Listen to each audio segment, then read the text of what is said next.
Sa mga nakaraang araw, nagkaroon ako ng sakit na kung tinatawag ay analysis paralysis, na kung saan sa sobrang pag-iisip, hindi ka na makagalaw at hindi mo na alam kung saan ka mag-uumpisa. Kaya ngayong araw na to, gagawin natin sabay-sabay lahat ng proyekto ko. Tara, samahan niyo ako. At ang unang gagawin natin, tol, kailangan natin pumunta sa mekaniko ko at tanungin sa kanya kung kaya ba niyang paandarin yung RS na nabili ko. Let's go. Alright, dito na tayo, tol. Men. Ito si Uncle. Uncle.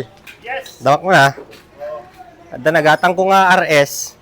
Madipi agandarang magandar. Hamala na buo. Pabuko ko makalaki nga. Mano nga ta? Presyo man. Awan ti harness na. Ano pa di kurang na. CDI. Awan CDI ti ko RS. Dahil CDI RS. CDI RS na. Contact point pala yan. Contact point. Contact point. Adang. Thank you. Okay. Eh, yung mekaniko, tol. Sobrang galing yan. Alright, next spot. Bibili tayo ng mga tools ko sa Wilcon. Let's go. And tol, dito na tayo sa Wilcon. Hanap tayo ng mga liabe natin sa mga screwdriver. Kasi tol, sumang-sama na akong humiram ng mga tools. Tol, kailangan ko ng sarili kong gamit. Para kasi pag humihiram ka, syempre, kailangan mong isole. Kailangan mo pa naman yon. So, ayan, bibili tayo ngayon, tol. Ito ata yung mga tools nila. Alam mo ko. Check natin. Ito pre, merong benta si Nasir. Kaso sobrang dami. Hanggang 32. Dami. Hindi ko kailangan yan. Kailangan ko lang siguro hanggang 22. Ayan. Saka 1.7 to. Medyo mahal. Ayun, pwede yan sir.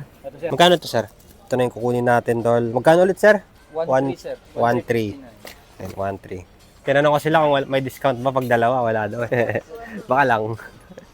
Kuha din ako ng martilyo. Sir, ang cute naman sir. Ito. Magkano yan, sir? Yan. 369? Sige, yan na lang. Kaso malaki masyado ata. Pag pinukpok mo yung dito. Sige, kunin ko na din to. Yung ganito ko kasi, ito, nakakita nyo, kinain ng anay, di ba? Kaya nasusugatan din ako pag ginagamit ko. Kaya kuha din tayo nito. Ito men, kuha din tayo ng Allen wrench natin. Kasi yung Allen wrench ko galing China, nakaka-low thread. Kuha tayo nito. Stanley. Magkano ulit to, sir? 453 sir. 453. Kuha tayo nito. Ito men, ipit pag mag-welding ka o mag-grind. Pero sigurado mahal to. Nawala din kasi yung ganito ng tatay ko, ninakaw nila. Kaya kuha tayo na sa akin. Ito man yung pinapakita ni sir sa akin. 6,000. Sobrang laki. Hindi ko na makailangan ng ganyang kalaki. Ano lang naman yung welding ko. Mga bilog-bilog lang. Ito tiniisip ko kaso plastic. Sigurado matutunaw to pag ginamit ko sa welding. Hanap tayo ng... Ayun sabi. Ayun o. Mas maliit to. Ayun o. Magkano to sir? Yes sir. Walang presyo eh. Check ko sir. Kukuha din pala ako ng mga screwdriver ko tol. Kasi yung mga screwdriver ko, nakakapudpud na siya ng screws. 361 sir. Ayun, kunin ko na yan. Pwede na yan. 61. 361. Kuha tayo na ito. Kuha din tayo screwdriver na matibay. And ano pa?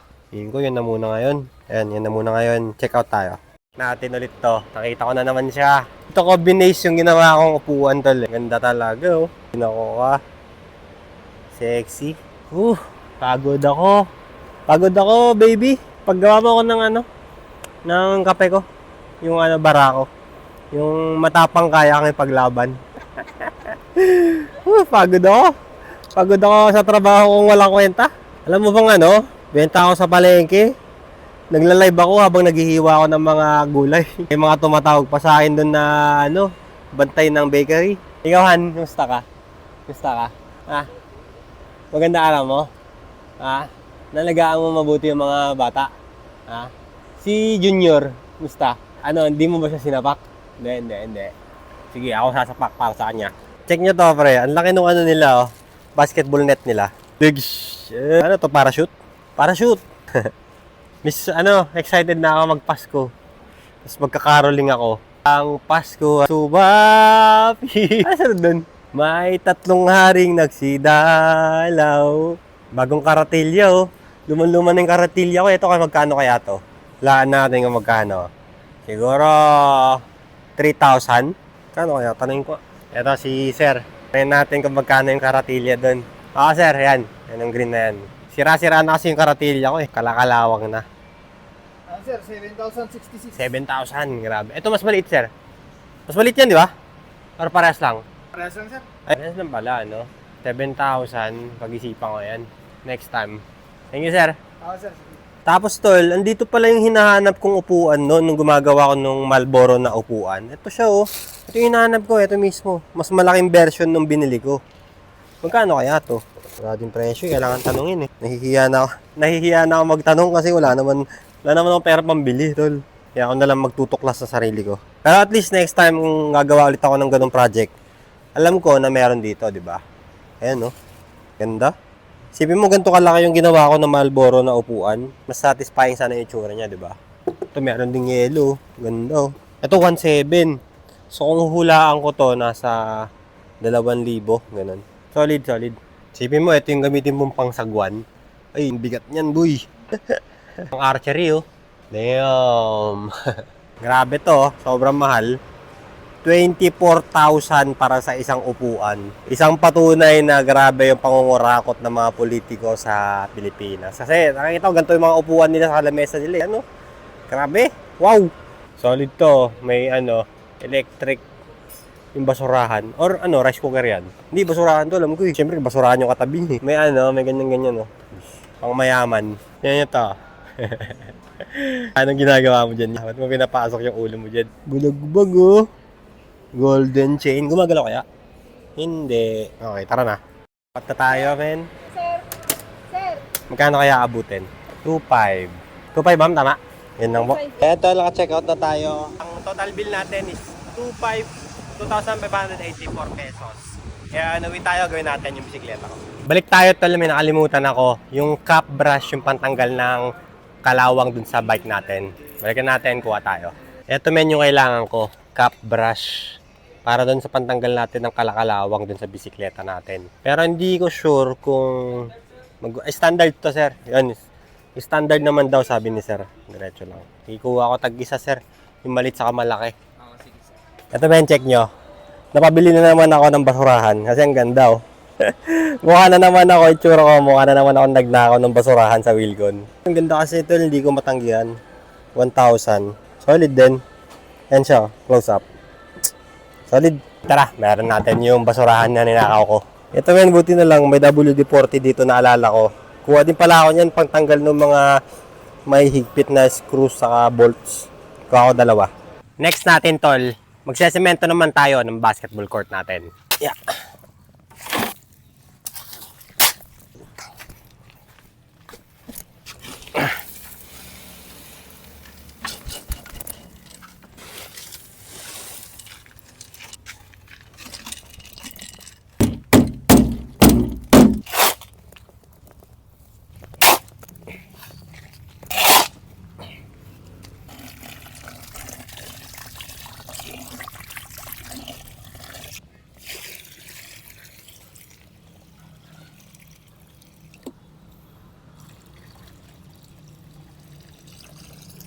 Siguro tol, nagtataka na kayo kung bakit sabay-sabay kong ginagawa yung mga projects ko ngayon. Simple lang tol. Kahapon kasi, hindi ako makapag-desisyon kung anong gagawin ko sa mga projects ko tol. Hindi ako makapili. Hanggang sa inabot na ako ng gabi at wala na akong magawa kahit isa dun sa mga projects ko. Namimili ako sa pagsisemento sa court, pag-ayos ng motor, paglinis ng bisikleta, paggawa ng singsing, pagbili ng tools, paggawa ng t-shirt. Namimili ako dun sa lahat na ngayon kung anong gagawin ko na isa. And pagkatapos ng araw, wala akong nagawa. Kaya kung mapapansin nyo kahapon, ang upload ko, lumang video tapos voice over ko lang. Kasi wala naubusan ako ng oras sa indecisiveness ko, kumbaga tol. And paggising ko kanina, ganun na naman yung sitwasyon ko. Hindi na naman ako makapili. Nag-aalangan ako magsemento kasi baka umulan. Nag-aalangan akong gawin yung motorsiklo kasi baka masarahan ako nung mga bibilang ko. The point na nakahiga lang na naman ako hanggang sa nag-i-scroll na lang ako sa internet hanggang sa wala na naman ako nagawa. Kaya ang ginawa ko, bumangon na lang ako at sabi ko sa sarili ko, para makapili ako, gagawin ko na lang lahat ng anong pwedeng gawin ngayong araw na to. Kaya eto ako ngayon tol, nagsesemento and ayan na, umaambun na tol. Pero dito na tayo eh. Ayan na. Diba? At least, nakahakbang na ako ng paabante. Hindi yun nakatayo lang ako na nagdidesisyon kung anong gagawin ko sa buhay ko. Hanggang sa wala na akong magawa. Ito to. At least, may nagawa ko kahit, mauulanan na ako. A productive day, kumbaga. Ayan, kung makikita nyo, pumapatak-patak na yung ulan, tol. Pero syempre, tatapusin ko muna to at isesemento ko dito bago tayo pumasok sa bahay. Let's go. Wait lang, tol. 30 minutes. Come on. 30 minutes. Ano? Alright. Buhos natin. Basahin ko muna pala saglit yung edges na ito para kumapit maigi yung next na batch natin. Buhos natin. Yan na yung ambon. Alright. Let's go. Yan na yung ulan. Habol natin. Alright. Tingin ko okay na to. Ayan men, okay na yan. Mabilis na semento lang. Next naman, gawin natin yung bisikleta sa motorsiklo. Let's go. Kamu ng ulan, tol. 1 hour. Ganyan lang, ambon-ambon. At doon, tumigil ang mundo, tol. Bumuhos na napakalakas yung ulan. Ayan, no.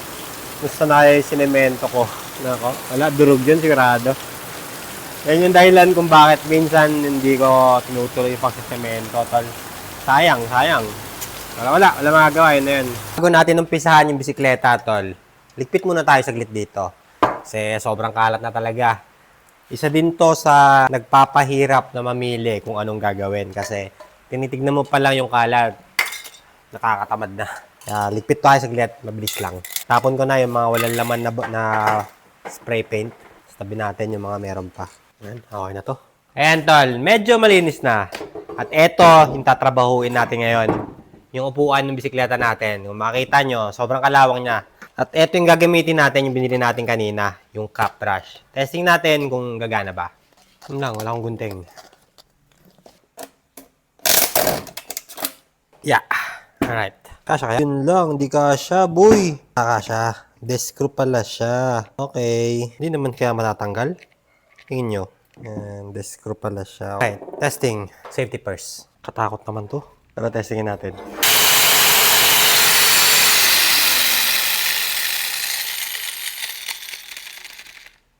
Kahit sa kamay, totoo lang. Yun, napaplaten na siya. Testing dito sa kabila.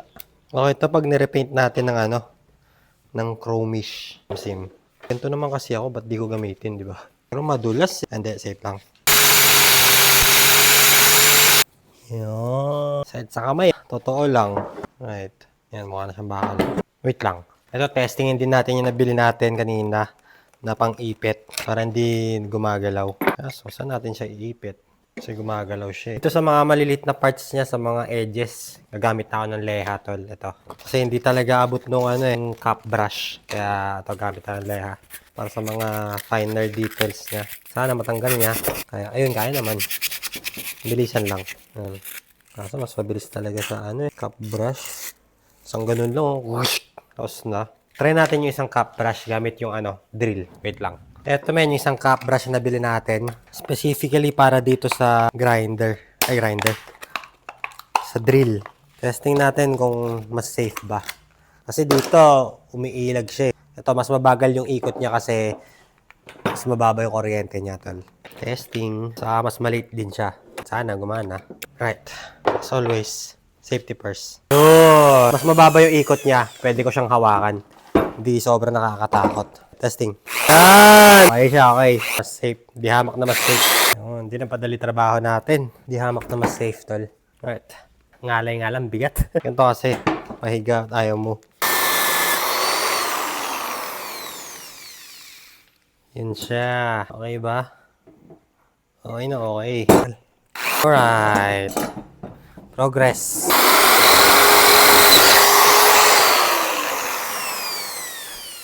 Buti na lang, naka-gloves ako. Alright. Tingin ko okay na to. Dito na lang talaga sa mga loob-loob niya. Hindi siya maabot nung cap brush. Leha natin. Tingin ko dito kaya niya. Testing natin. Sobrang useful na ito, yung pang-ipit. Alright. Yan. Mukha na siyang bakal talaga, hindi nakalawang. Kanina, panay kalawang. Ngayon, next problem, ito. Di ko alam kung paano ko tatanggalin to kasi ayaw na niyang maikot. Ayan, no. Sira na siya. Kaya sa tingin ko, kailangan siyang putulin. Tapos bilhin na lang ng bago. Natin kung kaya siya nung Allen wrench. Tapos, may WD-40 na pala. Oh, wait lang. Sakto, may bago tayong Allen wrench. Sarap na may mga bagong gamit. Shopping. Spray ko muna siya ng WD-40. Sakaling lumuwag. Sobrang mahal pala ng WD-40, tol. 400 pesos isa nito. Isang can. Grabe. At, tayin muna natin saglit. Habang nag-aantay, ligpit muna tayo. Panatiliin natin malinis ang kapaligiran. Right, okay na siguro to. Testingin natin kung mababaklas natin to. Yung lock ng bisikleta. Yung lock ng upuan. Ayun, lumuwang naman ng onti ikot niya. Pero makakalas kaya? Yun ang tanong. Ang plies. Yung plies ko. Yun. Ay, hindi. Alam ko malas. Pipihina kasi ito eh, oh. Kaya kailangan nata talaga putulin. Testingin natin i-allen wrench muna. Bago putol. Bago permanent damage. Ayaw, boy. Manulos thread. Wala. Tigas. Kailangan ata talagang putulin. Kalawang sobra eh, oh. Putulin na natin. Isang spray pa, baka lang. Dito sa may looban niya. Baka lang. Alright. I give up. Oras na para putulin siya.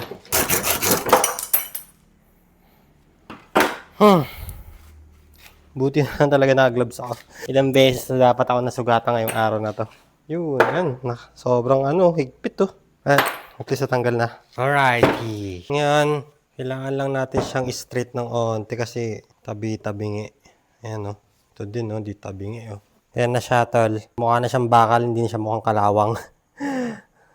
Lumabas na yung pagkabakal niya. Solid din. Alright. Ito naman yung next natin, tol. Welding natin tong dalawang to. Katulad nung ginawa ko sa nakarang video ko. Pero ngayon, meron na akong tools na ganyan na maghahawak para hindi siya gumalaw. Ayan. Alright, men. Moment of truth. Hanggang ngayon, medyo natatakot pa ako. Ito yung ground niya, oh. Ayaw. Okay naman. Hindi dumadalo yung kuryente maigi. Ayaw. Wait lang. Kailangan ko ilipat yung ground niya. Yun lang gumalaw. Alright. Round 2. Yun. Lagi ka. Dumikit. Dumikit. What the fucks? Masyadong mababa yung voltage niya. Yun lang. Init. Dumikit. Tingin ko kailangan ko muna talagang i-google, hindi yung chamba-chamba. Kailangan ko muna i-google, tingin ko na kung paano yung voltage. Kailangan ko manood muna ng mga videos, tutorial videos kung paano ba talaga gamitin tong welding tol. Humuhula lang kasi ako eh. Hula-hula lang, dikit-dikit lang. Pero sa tingin ko merong tamang paraan tol. Kaya balikan natin to sa susunod na video ko tol. Pag medyo alam ko na. Next tol, tatanggalin natin yung pintura na itong gulong natin. Sobrang tagal na din nito. Natetenga siya. Pero eventually, matatapos na din natin to. Yung ibang gawain ng motor na hindi natin kaya, papagawa natin doon sa mekaniko natin bukas. Ayan. Alright. So, ito natutunan ko. Madali lang siya matanggal pag hinagura mo siya ng fabric, tol. Ayan, oh. Basta malakas yung pagkakahagod mo ng fabric mo. Nakakalas naman siya agad. Ito natin spray dito. Try natin punasan. Ayan, sobrang dali na niya. Alright. Alright. Makinis na siya ulit. Okay. Bawas pa tayo isa. Naubos na ba? Ubos na. Meron pa. Ayan. Kumikinis na. Unti na lang. Let's go. Ayan men, kung makikita nyo, tanggal na lahat yung mga itim na pintura niya. Makinis na siya ulit. Magkabilaan. Onting pressure washer, onting linis na lang. Pero ayan siya, tol. Alright. On to the next. Lastly, tol, pinaka-final na gagawin ko ngayong araw na to, tatatuan ko yung sarili ko. Ayan, tol. Ito yung disenyo na pili ko, men. Ayan.